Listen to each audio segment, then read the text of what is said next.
また母ちゃんに小遣い減らされちゃったよ。太も大変だな。家の手伝いしてみたところで臨時収入はたかが知れてるしな。そうよね。お小遣いってどうしてこう思い通りにならないのかしらね。私は必要なだけパパやママからもらうから足りないなんてことないわ。育子のパパは社長だからいいけどさ、俺たち庶民の子はそうはいかないんだよな、優子。あれこれ買いたいものを考えるとお小遣いっていくらあっても足りない感じね。よ今仮にさ、ここに100万円あったとしたらどうする？俺ならヘッドホンステレオを買うな。そうね、私は絶対洋服を買うわ。夢が小さいな。仮にも100万円だぜ。もっと値の張るものを言えよ。俺なら CD プレイヤーを買ってカラオケ三昧の毎日だぜ。私ならパソコンね。それでも100万円にはならないでしょ。だけどよ、100万円あったらよ、欲しいもの何でも OK だぜ。誰かどうぞってプレゼントしてくんねえかな。そんな世の中甘くないわよ。そうよね。足りないとは言っても私たちのお小遣いって家族が働いた収入からもらった大切なお金だものね。分かっているけど、いつの間にかなくなっちゃうんだよな、これが。そりゃ言える。なんだあれ。あ、バッグだ。何が入ってんだ？お金！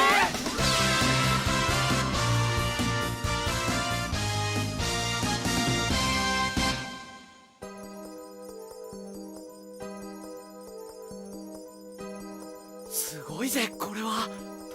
どうしましょう。やっぱり警察に。バカ言うな。誰かのプレゼントだぜ。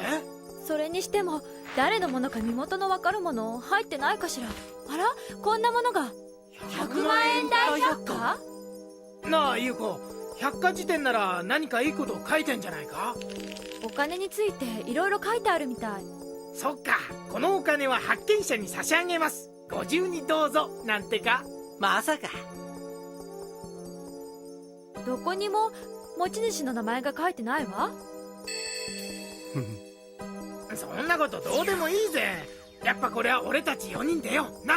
それじゃ太くん泥棒じゃない。ならどうしたらいいんだよ。だから警察に届けるとか。誰か大人に相談するとかさ。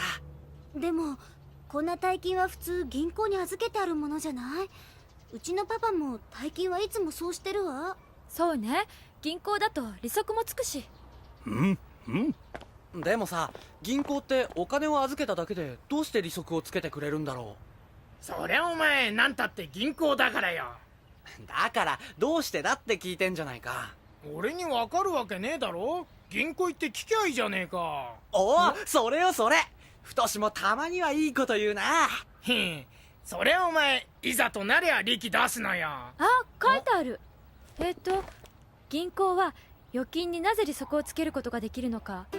それは銀行は預かったお金を企業や個人に貸して、貸した相手から利息をもらい、その利息の中から今度は預金者に利息を払うという仕組みになっているからである。例えば君たちが1万円を預けたとすると、銀行はその1万円を1年で500円の利息でもって誰かに貸して、そのうち300円を君たちに利息として支払い、残り200円が銀行の運営に使われる。銀行もそれなりにやるじゃねえか。そりゃなんて言ったってビジネスですもの。ってことはだ、ここは一つ銀行に俺たちの財産を。私たちのお金じゃないわよ。まあなんつうかな、太。そうだよな、利息だなんていい話だよな。でもダメだ。1年後の利息だなんて待てないよ。俺は太く短く生きる主義だぜ。付き合いきれねえな。じゃあどうする？だからパーッとよ、なんかにパーッと使おうぜ。パーってどう使いたいの？カラオケもいいけどよ、俺実は前からスーパーパンチングセットが欲しかったんだ。体を鍛えるのに最高にグーだぜ。ストレス解消にもなるしよ。通信販売で売ってんだ。太がストレス？悪いかよ。いや、まあ太も大変だなと。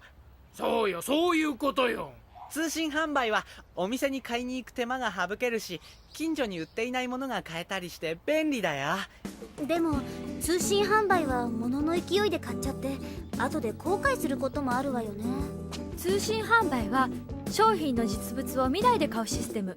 届いた商品を手に取ってみると自分が考えていたものと色や手触りが違っていたりすることがあるから注意だって。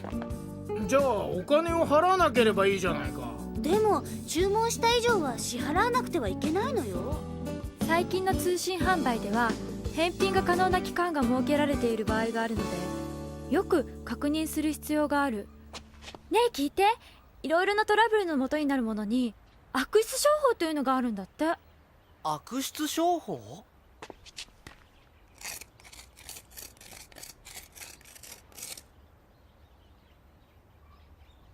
悪質商法っていろいろあるのよ。第一は点検商法。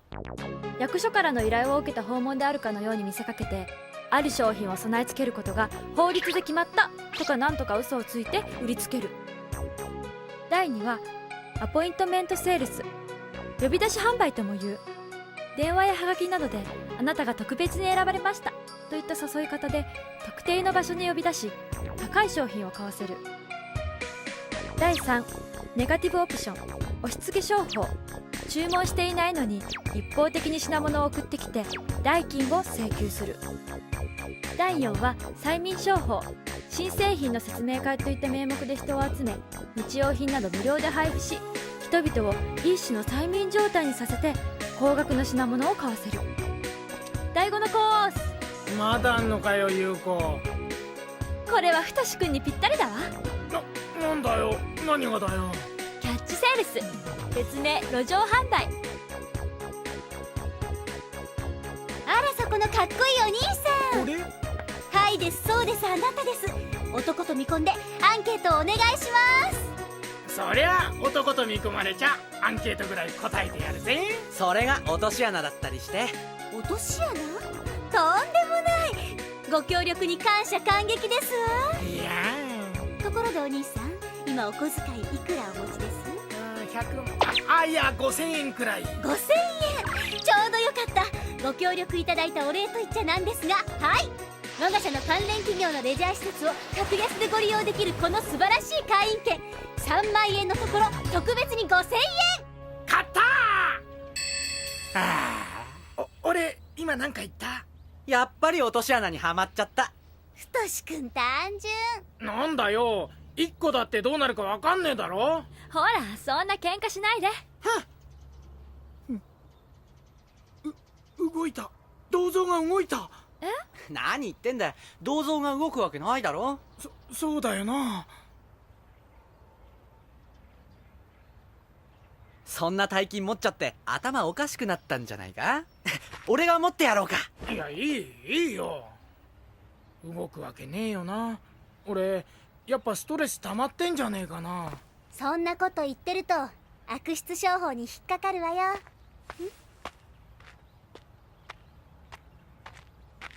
優子、まだ何か悪い商法があるのか？今度はいいことみたい。訪問販売法でクーリングオフという制度が設けられているんだって。クリーニング？こんな時になんで洗濯屋さんが噛んでくんだよ。クリーニングじゃなくてクーリングだよ。なんだそれ。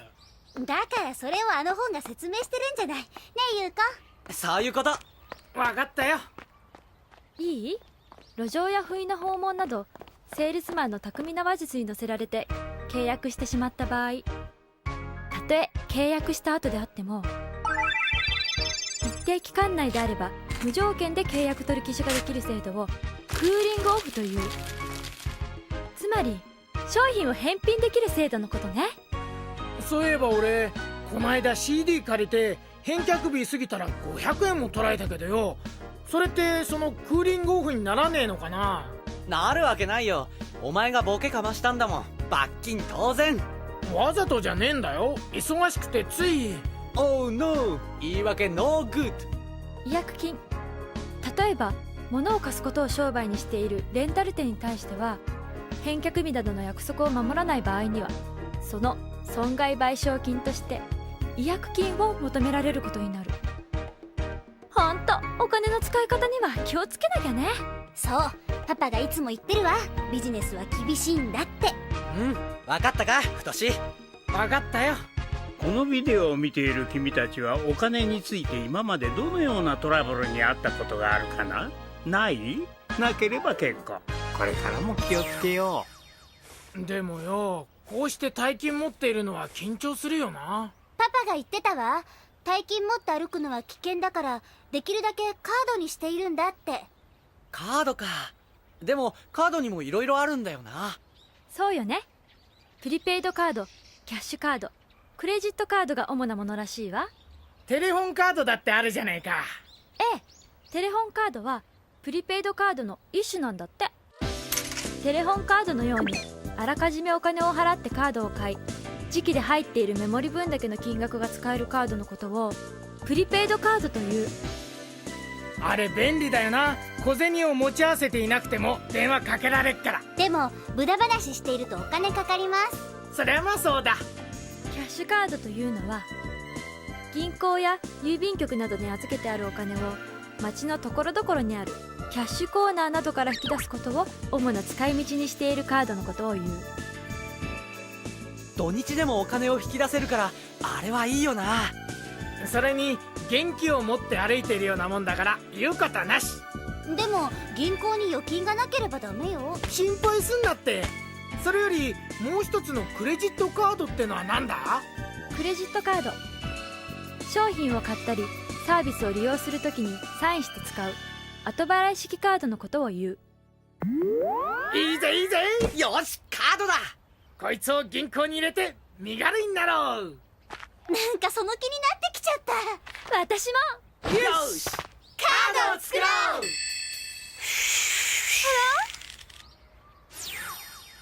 クレジットカードは個人の信用に対して発行されるものである。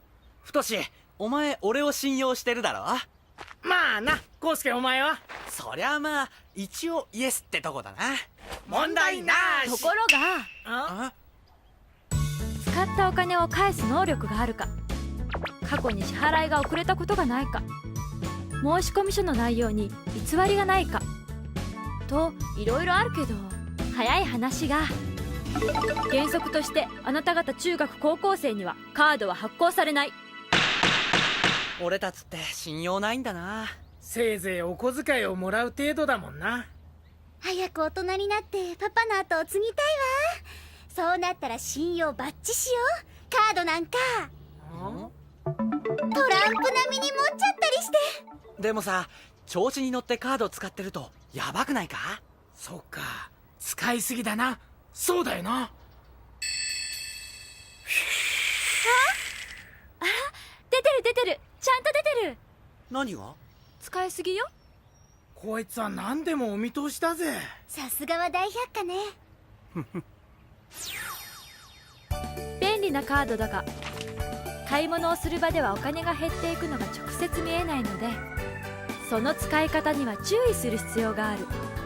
特にクレジットカードは後払い方式なので、とりあえずは借金するのと同じである。いい気になって欲しいものを次々と買っていると、いつの間にか借金が大きく膨らんで自分の力では返せなくなってしまうことがある。なんだよコウスケ、お前だってヤバいんだぞ。誰ってことじゃなく、みんなが気をつけなきゃいけないのよ。そうよね。計画性を持って使わないといけないってことよね。計画か。俺はどうもなんせパーッとイメージで動く方だからな。早く言えばおっちょこちょい。なんだよ、コウスケだってこないだ衝動買いしたじゃねえかよ。俺が衝動買い？何を買った？暑くもねえのに喉乾いたってアイスを3個も食ったじゃねえかよ。ありゃしょうがないだろ。何がしょうがねえんだよ。大変だ。待て待て。やったさすがは太しくん。ー。責任感が強いと言ってもらいたいな。でもさ、こんな軽い紙が1万円もの価値があるなんて、考えてみるとなんか変な感じだな。ほんと、もしかしたら福沢諭吉のおかげかな。あら、強制通用力だって。強制通用力？なんだか難しそうだな。強制通用力。誰でもどこでもどんな取引でもお札に印刷されている金額通りに無制限に使用でき、またその支払いを誰も拒むことはできない。それが強制通用力っていうのか？そう、法律で決められているんだって。お札はまたその価値をみんなが信用していることが重要なのである。お札を発行しているのは日本銀行でしょ。日本銀行ってすっごい力持っているのね。だったら日本銀行はどんどんお札を発行すればみんなお金持ちになれるじゃないか。そうじゃないわ。無制限にお札が発行されるとその価値が下がって信用が失われる。そのため日本銀行は発行したお札に見合うだけの資産を保有している。そうか、だから信用できるんだ。そう、みんなが信用しているからあの紙切れが1万円の価値を持つのよ。でもほんと何気なく使ってるけど、お金って不思議ね。小さくて軽いものだけど法律とか信用とか世の中の大事なこととつながっているのね。ってことはだ、お金を無駄に使ってはいけねえってことか。そうよ、そうだぜ。太志、お前またまたいいこと言うじゃないか。なんか言わせんだ。俺は必要な時には力出すんだ。じゃあスーパーパンチングセットって本当に必要なのか？そうだよな。買うならやっぱ将来の夢に備えてカラオケセットってとこか。太志くんの夢ってカラオケなの？とりあえずはな。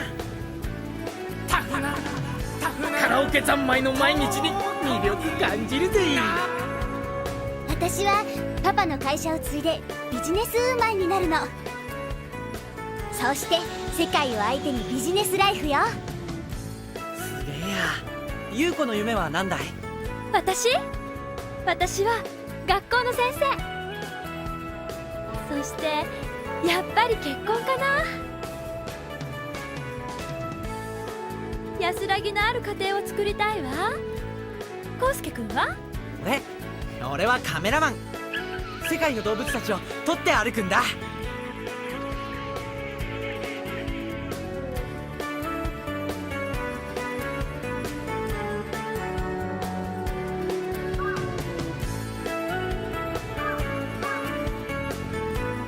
Always be ambitious。そうした夢を実現するためにはお金を上手に使うことが必要である。お金を上手に使うってどういうことなのかしら。そうね、日頃無駄遣いしないで自分が本当に欲しいものを買ったり、レジャーとかいろいろな楽しみのために使ったり、将来の計画のために使う。でもさ、太志のカラオケ三昧ってのは将来の夢って言えるのかな？だって他にねえんだもん、しょうがねえだろ。今夢がないからって気にすることはないわよ。そうだよ。そのうちに何か立派な目標が見えてくるような気がするぜ。私たちは働いてないけどお小遣いをもらって、それを使うのにあれこれ考えて。知らないうちにお金の使い方を勉強しているのよ。だから今はどんな夢が生まれてもいいようにお小遣い帳をつけたりして、上手なお金の使い方、生かし方をもっともっと学んで計画的に貯蓄をして将来に備えておけばいいのよ。貯蓄とはお金や物を蓄えることを言う。銀行などにする預金や郵便貯金も貯蓄である。疲れたぜ。なんたって100万円はあろうかという大金だからな。へえ、貯蓄って預けた人に利息をつけるだけじゃないんだ。他に何かいいことがあるのか？銀行とかが私たちの貯蓄を貸し出すでしょ。そのお金の働きが重要なんだな。私たちが預けたお金はさまざまなところに貸し出されて、福祉に関連した施設とかコンピューターやレジャーなんかの新しい産業を発展させたり、いろんなところで役立っているんだって。俺の貯蓄でそんなにいろいろなことができるの？もちろん康介くんのだけじゃ無理よ。貯蓄の活用によって経済全体の活動が活発になり、その結果経済の規模を大きくしていくことができる。また貯蓄はよその国の発展にも使われることもあり、非常に大切なものである。なんだなんだ、話が大きくなってきたぞ。おい康介、つまり俺の貯蓄は世界に役立ってるってことだ。お前貯蓄なんてそんなにしてないだろ。待って、貯蓄の大切さってお金のことだけじゃないみたい。何でもどんどん使ってしまって取り返しがつかなくなるのはお金だけではない。お金を大切にするということは物を大切にすることにも通じ、それは地球の資源という貯蓄を守ることにもつながる。地球の資源、ああもうお手上げ。あら、意外と身近なことなんじゃないかしら。俺はそうだな、せいぜいノートや消しゴムとかを最後まで使うとか。私はいつも使えるものはリサイクルするようにってママに言われてるわ。だから瓶や缶、紙のリサイクルやフリーマーケットというものを利用しているの。それもお金や資源の節約になるよね。あ、それなら俺は自慢じゃないが食い物は絶対残さないもんね。小さなことでも気をつければきっともっともっといろんな無駄遣いをなくすことができるわね。資源という貯蓄を大切にしなきゃいけないんだな。なんかお金の使い方って自分のためだけじゃなくて世の中に関係してるのね。じゃあ俺が無駄遣いをやめてよーく考えて物を買うようになると、売る方も無駄をなくすようになるってことじゃない。こうやって大きく広がっていくのよね。なんかでもみんなせこせこした感じになるのかな。そんなことないんじゃない？無駄をなくした分、それに合わせたおしゃれや遊びが出てくるんじゃないのかな。そうだよ、それでお金が貯まったら本当に自分の欲しいものを買えばいいんだ。俺は絶対カメラだな。よし、俺は料理のプロを目指して美味しいものを食べまくるぞ。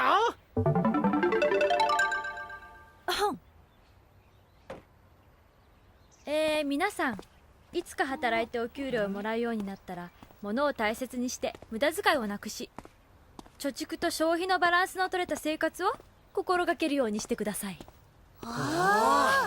なんて、これは本の受け売りよ。でもいろいろ勉強したからな。その言葉も重みがあるぜ。ゆうこ、やっぱり先生に向いてんじゃねえか。そうでもほんとお金の使い方って難しいわね。お金って一体何なんだろうな。生きていくにはとっても大切なものではあるけど。そうだよ、なかったらご飯も腹いっぱい食えねえし、電気や水道も使えないし、洋服も買えないし旅行もできなくなっちゃう。だけどお金より大切なものってたくさんあるよな。私もそう思う。でもお金はあった方がいい。だって例えば足の不自由な人にとって車椅子は必要でしょ。でも車椅子を買うにはお金がいるもの。社会に役立つように使えるからな、お金は。車椅子だけじゃなくもっといろいろなことにも。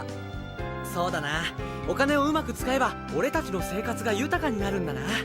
豊かな未来か、悪くないな。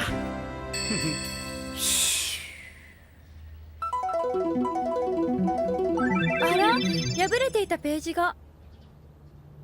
お金は不思議な力を持っている。使い方によっては人を幸せにもするし堕落もさせる。お金の使い方はその人の生き方を表すものである。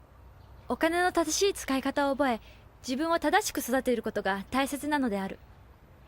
自分を正しく育てるってどういうことだ？とりあえずはあの大金をどうすることが正しいかだな。だから銀行に預けてそれからどうするか考える。あのバッグの持ち主、今頃困っているでしょうね。結局警察。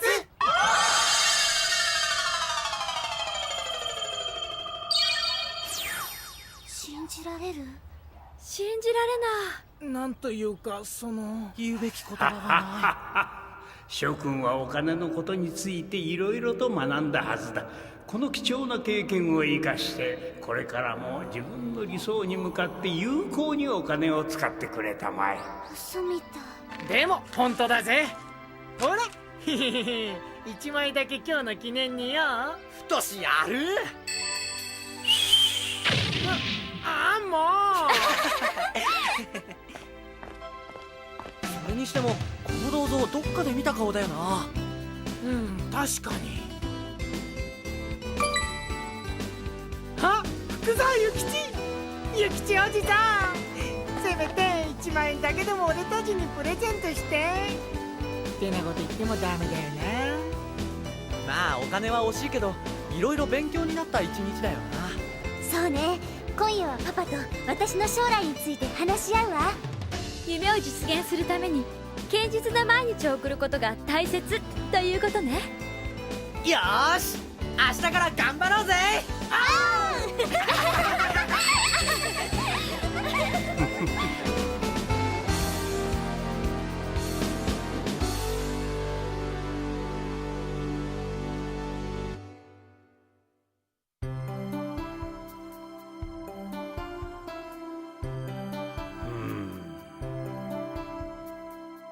あの4人の若者たち、なんとかお金についていろいろと学んでくれたようだな。私としては嬉しい限りだが、さて諸君はどうかな。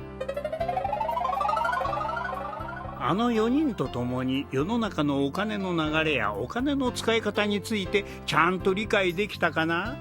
試しにこれから3つだけ質問をすることにしよう。では1問目。お札はなぜその価値があるのか。1万円札を1万円として使えるのには訳があったな。覚えているかな。次は2問目だ。貯蓄は社会でどのように使われているんだったかな。貯蓄とは物やお金を蓄えることだったね。貯蓄はどのように活用されているんだろうか。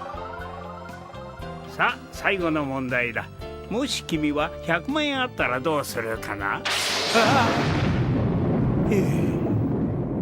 今パッと欲しいものを思い浮かべた君は太志くんタイプだな。慌てちゃいかんよ。ゆっくり考えてくれたまえ。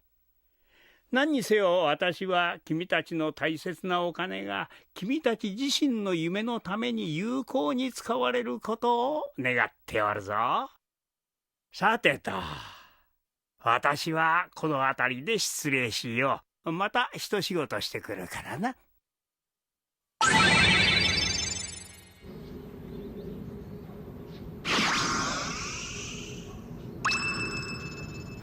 なんだこれ。何？バッグだぜ。何が入ってんだ。すごい。おい、お金だぞ。どうする？どうするとこっちは